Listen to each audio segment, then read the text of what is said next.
This is Joshua Hart 4 seconds out. Delighted today to be joined by Adam Smith here over Zoom. Adam's great to see. It's not been too long since our last catch up, but a lot has gone on in the boxing world since we last spoke. I think this time last week even. But how is everything first of all? You all good?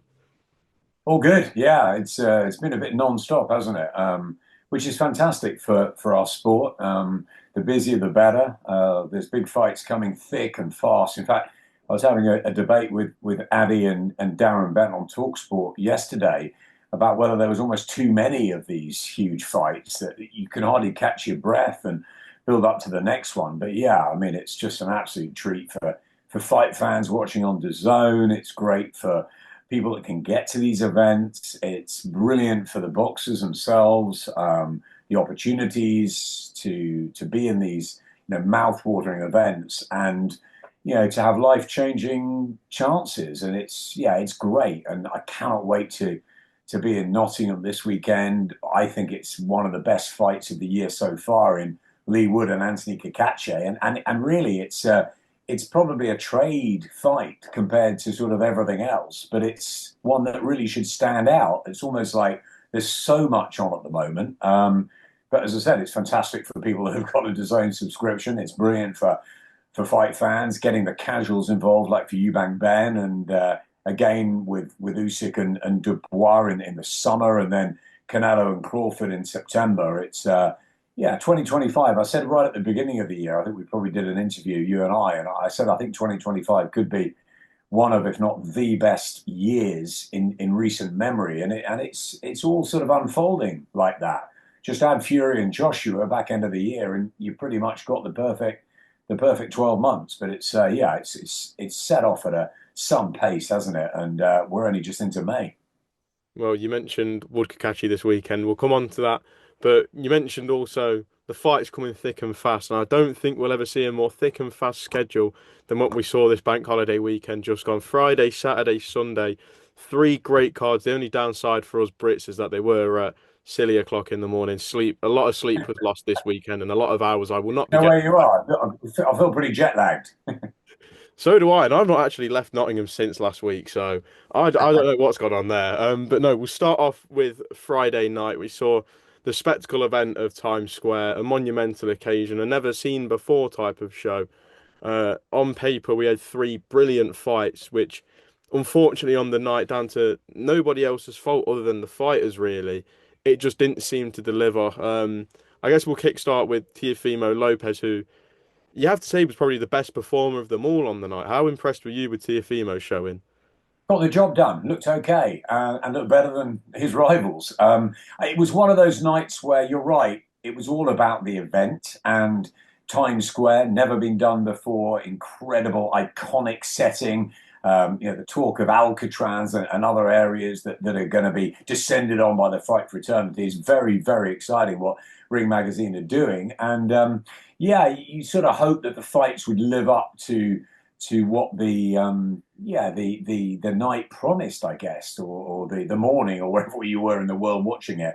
But they didn't quite, and sometimes that happens. Sometimes styles don't really gel. Sometimes they can cancel each other out. Sometimes fighters are a little nervy, or maybe they just want to get through one to get to another. And sometimes there's banana skins and all of that, as we saw with Ryan Garcia, who gave a really flat performance. I thought Lopez was decent. He got, as I said, he got the job secured. He got it done.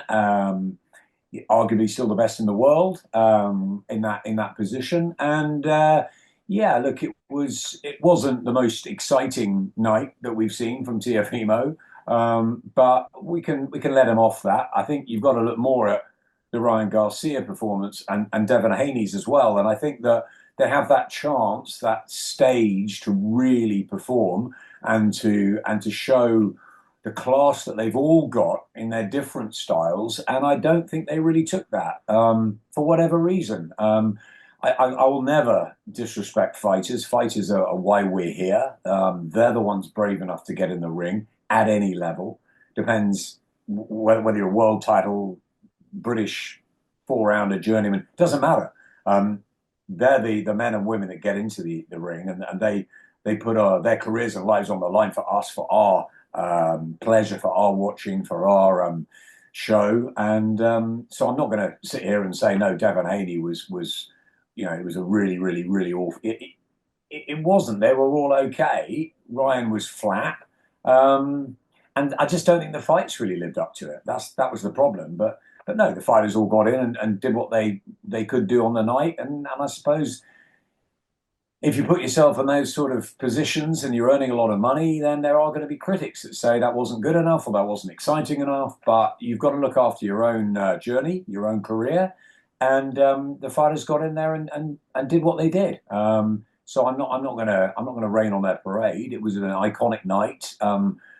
One that really opens up a whole new world out in America, and we want to see much more of it. So, unfortunately, I think beforehand, I think we all thought they'd win fairly comfortably, the three of them. So, I don't think there was any real sort of, you know, dynamic excitement about one of the matches, and we just hoped that one would be really memorable, and it just didn't turn out that way. But it was okay. Looking at Devin Haney and Ryan Garcia, obviously for Devin Haney, a very lackluster showing, but again, like you said, he got the job done against Jose Ramirez. For Ryan Garcia, a bit of a shock to the system and a shock to all of us with Rolly Romero defeating him on points, and with a big rematch obviously being set to get staged in October or September. Do you feel after what we saw on Friday that rematch may get put on hold and just put to one side?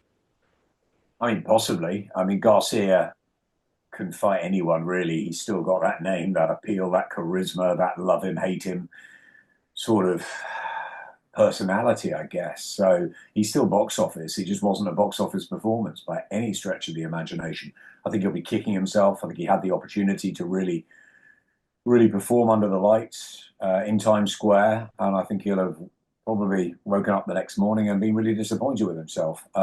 However, take nothing away from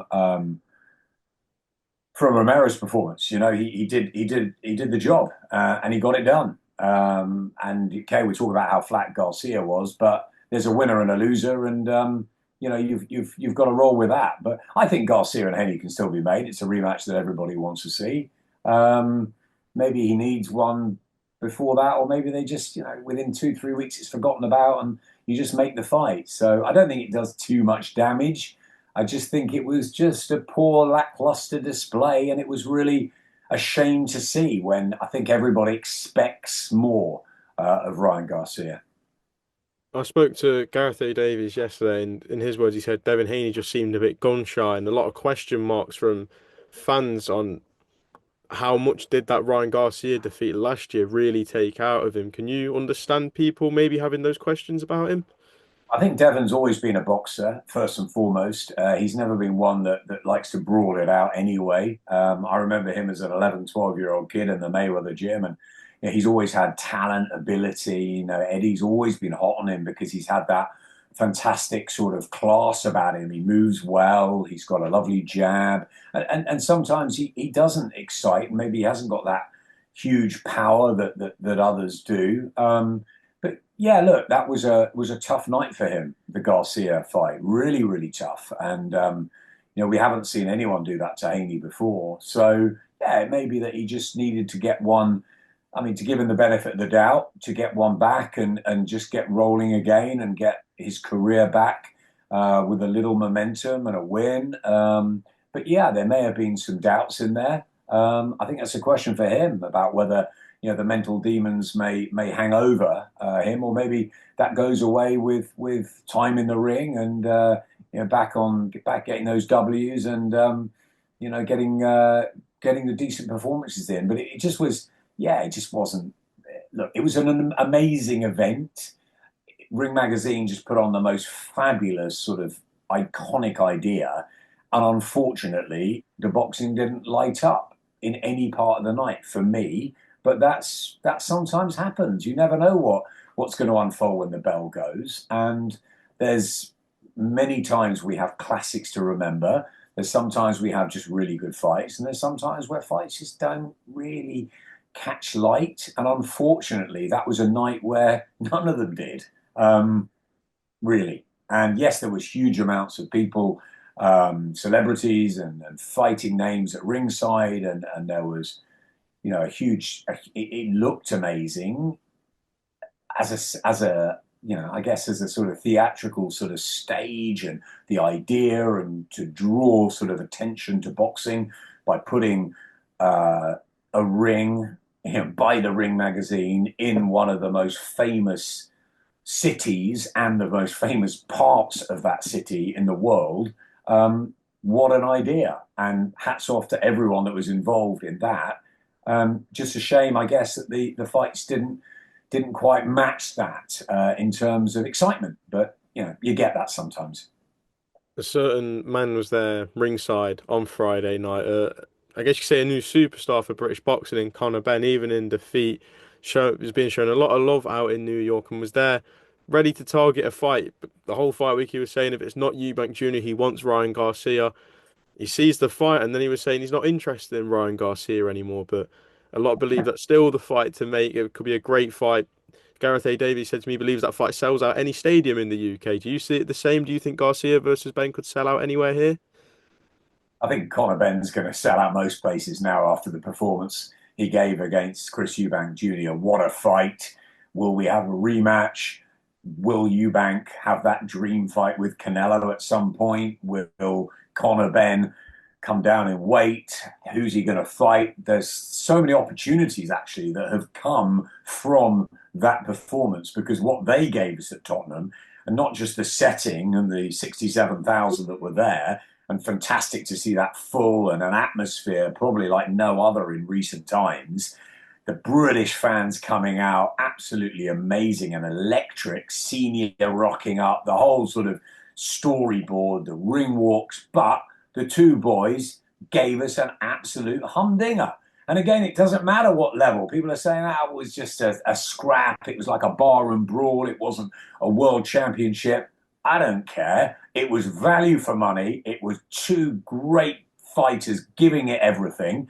It didn't matter to me that there wasn't a belt on the line, or a major belt on the line, so to speak. Or it didn't matter. It could have been for a British title. It could have been for a Ring magazine. It could have been for a world. It could have been for a European. It didn't matter. The 12 rounds were they were epic. They were Rocky like. It was fabulous, fair. It was every fan went home happy.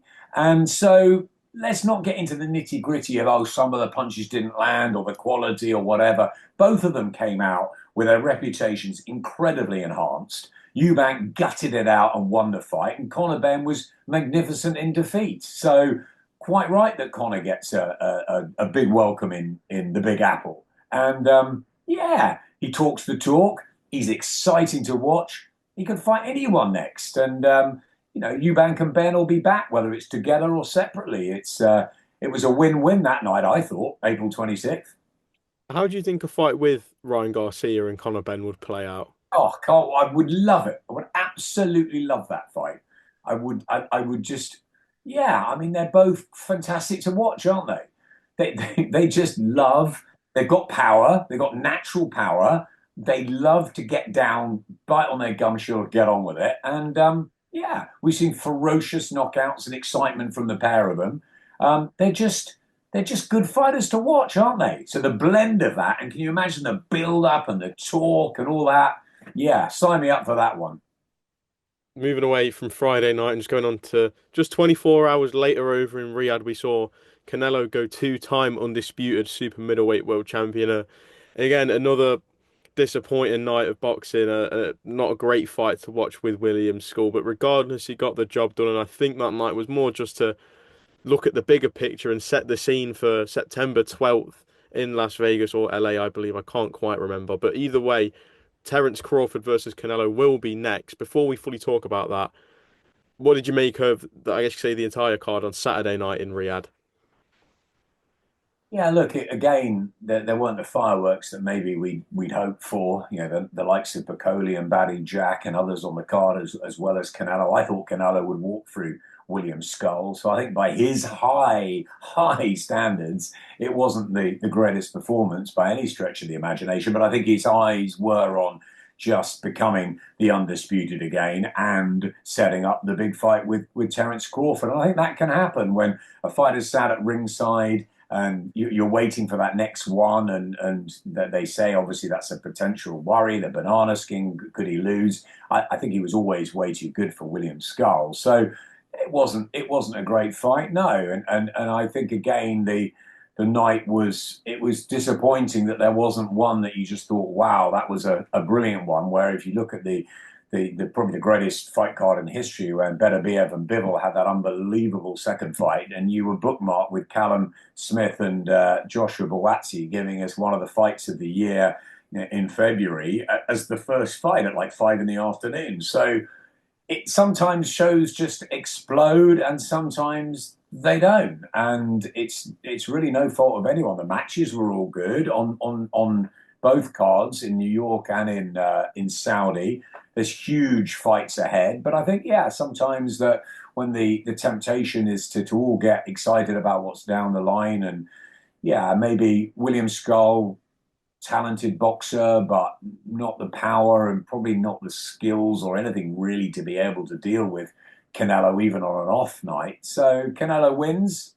He keeps the ball rolling, and it will give Terence Crawford a little bit more hope probably in that. I mean, I think he thinks he can beat Canelo anyway, jumping up 2 weight divisions and proving that he's the pound for pound king, or maybe alongside Alexander Usyk. But yeah, I think Crawford really fancies it, and he'll probably fancy it a bit more after what he saw in Saudi. But yeah, it's a magnificent fight. It's a huge fight. I've mentioned others this year that are happening, like Usyk and Dubois, and even on Saturday at domestic, well, not even domestic level, a domestic fight, but really world level with Anthony Cacace and Leigh Wood, a phenomenal fight. But that's known within our community, whereas this will light up America, and it's a huge fight, and be interesting to see Dana White in the first sort of promotion, and yeah, lots of story work will go with that, and yeah, it's the ultimate, isn't it? Two of the pound for pound stars meeting in a fight where is Crawford even big enough to do what he needs to do? Is his skills gonna win the day? We know Canelo has been beaten before, so it's possible, and Crawford's got all the attributes. He's probably the most, with Usyk and maybe one or two others, the most naturally talented of any fighter in recent years. And he's got his opportunity now to have that massive, massive night for him. And Canelo, of course, will want to beat the pound for pound next in Terence Crawford, and he'll certainly want to do it in America, in Vegas, September the 12th. And yeah, we can't wait for that. That's a huge fight. So I think yeah, I think these were set up. So maybe the Times Square was a sort of setup of things to come with Ring Magazine. I think what we've seen is lots of action in front of us, great events, maybe no fireworks, but I think fireworks are for later in the year when when some of the matches really really heat up and there's a lot of pressure on their shoulders. And yeah, we'll see what happens as the year ticks by. But yeah, a great weekend of boxing. Inoue as well on Sunday. He was, badly hurt, I thought, when he was knocked down, and that for the first time. Yes, Lewis Neary knocked him down as well, but that was a serious one. And look, he dealt with it, and he came back, and he got the win. And people are going to say, well, maybe Nick Ball will be looking at it now, thinking, well, I fancy it a bit more. And I don't know. He's still the monster. He still get the job done. He's still another knockout, and it's a string of them at this level, and multi-weight world champion. He's again one of the best in the world. And you saw Canelo one night, and you're seeing Haney and Lopez and all these guys, some of the best fighters in the modern era, all fighting on the same weekend. And yeah, so it's one to remember, one to recover from, certainly in terms of where you were when you saw them, sleep wise, but also one I think to probably tuck into the books. And yeah, no massive memories stick out for me apart from the setting of Times Square, probably the fact that Canelo is an undisputed champion again, and Inoue gets off the floor to win by knockout. Just on Canelo versus Crawford, when we look at this fight, Canelo's always had his pattern of when he fights each year. As for Crawford, it's always been, for the last few years anyway, one fight a year. Obviously, on one side of it, it's given him the time to properly bulk up to become a super middleweight, but at the same time, that ring activity isn't going to play well in his favour. Taking all of that into consideration, who do you believe comes out on top on September 12th when he meets Canelo? Well, it's a fascinating fight, isn't it? Some people would say a good big guy always beats a good little guy. I don't believe that necessarily. Evander Holyfield proved that. David A proved it against Ivaloev or some of the big heavyweights when he went up to to dance with the big boys. And Alexander Usyk, of course, has beaten Chisora. He's beaten AJ a couple of times, Fury a couple of times. Daniel Dubois goes in a game with Dubois. So does size really matter if you've got the skills? Terence Crawford will say no way. Manny Pacquiao was almost better being the lighter man when he went through the weight division. So I don't know whether I think Crawford might be a slight favourite for it. It's a fascinating one. I mean, Canelo is hardened at the bigger weights, and he's a very, very, very elite fighter. But so is Crawford. So I think if you can handle that early size and strength of Canelo, and he gets into a rhythm, I think he's going to be a tough guy to beat Crawford. But at the same time, Canelo could just be too much for him in experience terms as well at the higher weight. Can Crawford hurt him? There's so many questions that go into it. It's just a mega fight, which is why we want to see it. Just moving to Sunday night and just one on a new way. So you mentioned him getting knocked down and being hurt fairly badly, probably the most he's been hurt in his professional career so far, which is a quite a long professional career now. So it's quite remarkable it's taken this long for someone to damage him.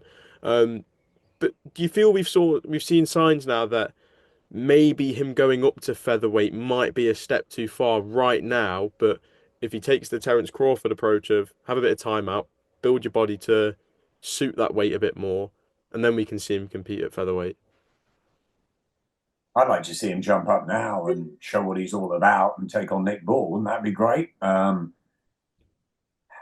You'd think Inoue would start a big favourite against Nick Ball because he's just been brilliant so far. But Nick is on a great run. He's a strong featherweight, and he'll really fancy it. I didn't think Nick had his greatest performance last time, and Inoue gets knocked down. These things happen in boxing. Styles make fights, different situations. You don't know how training camp's gone, one or two things off key, and just sometimes a bit of fortune or misfortune in the ring. But Inoue is still one of the pound for pound kings in my eyes. So I don't think that knockdown, we worry too much about it. Nassim Ahmed got knocked down a few times. Remember Joe Calzaghe getting knocked down against Byron Mitchell? He had an unbelievable chin. He got up and stopped him. He even went down a couple of times to Hopkins and Jones, and in the back end of his career didn't do him any damage at all. So it's how you deal with knockdowns. And if you don't get hit, you don't get hurt. So Inoue's pretty good at inflicting the damage, and he's very, very skillful. So I think anybody's got his hands cut out against Noah Inoue, anyone. But I think Nick Ball will relish it that bit more now. He saw that on Sunday. Whether he's good enough to beat him, we don't know. But I'd love to see it, and I'd love to see him have a go because he deserves it. Just one fight at featherweight for Inoue. If it wasn't to be Nick Ball, we know that he's got Akhmadaliev in September.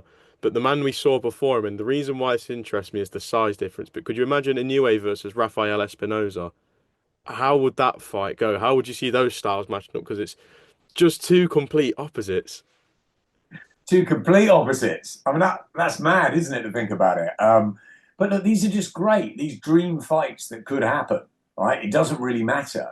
If anyone's around anyone in their weight classes, they could meet. And it's almost like there's the big jar of sweets. Which are you picking out? And the fighters, providing they get paid handsomely for it, are going to take the fights.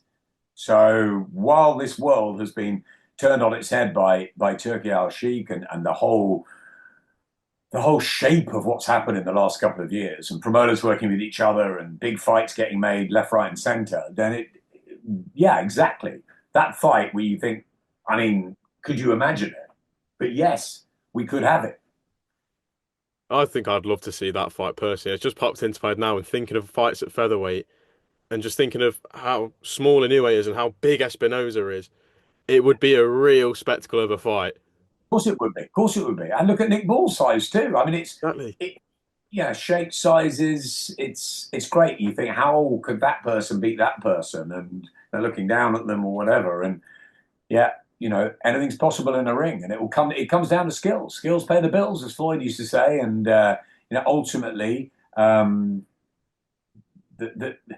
unless there's, especially a heavyweight where it's different, where one punch can just change things like that. Normally at the lighter weights, it normally works out with the better fighter becoming victorious. But sometimes it's, someone has an off night and you never know. So yeah, let's see these different fights. It's a hot division featherweight at the moment. Super feather all around there. Super bantam. There's some really really good fights to make, and we're going to see them, I think. Just last few from me now. We saw Anthony Joshua in the media at the weekend. He was out in Riyadh ringside watching the Canelo fight. He revealed on the DAZN broadcast that he does need an elbow surgery and a bit of work, which is going to keep him out of the gym for 6 to 8 weeks, which seems to throw a bit of a spanner in the works when a lot of us were thinking of a potential summer date for Anthony Joshua versus Tyson Fury. And some now saying they don't think the fight happens at all. Do you still believe we see that fight just possibly a little bit later on down the line than what we expected?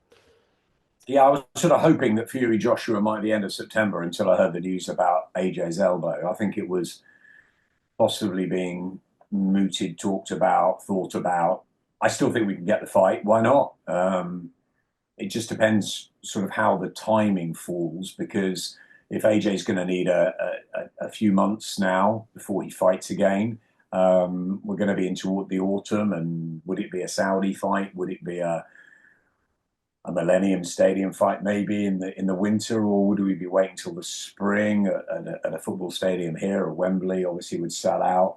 Would they do two of them? Maybe one overseas and one here. I don't know. It's a British fight for me. It's a fight that should happen at Wembley, and I don't think you can go much later than the end of September. So maybe that happens next year. But I still think that fight can happen. Yeah, and we wish AJ well in his recovery, and we want to see him back in the ring. Absolutely. Just last two now. Well, we've got Wood Kakachi this weekend. Can I just quickly get your prediction for how Wood Kakachi goes and who you think comes out on top? I'm not going to give a prediction because I'm commentating for the Okay. zone.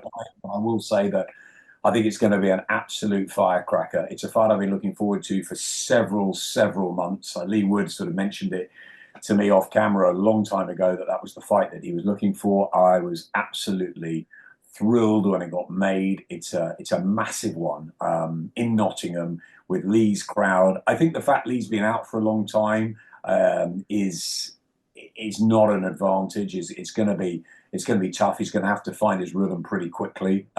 Cacace's on fire at the moment. Wood's also coming up in weight, so I think you've got to say it's probably slight advantage to Anthony Cacace. However, I think Leigh in Nottingham, waiting for something like this, will just bring out everything. Which that's why I think it's going to be a 12-round fight to remember. So not sure which way it's going to go, but I cannot wait to be there.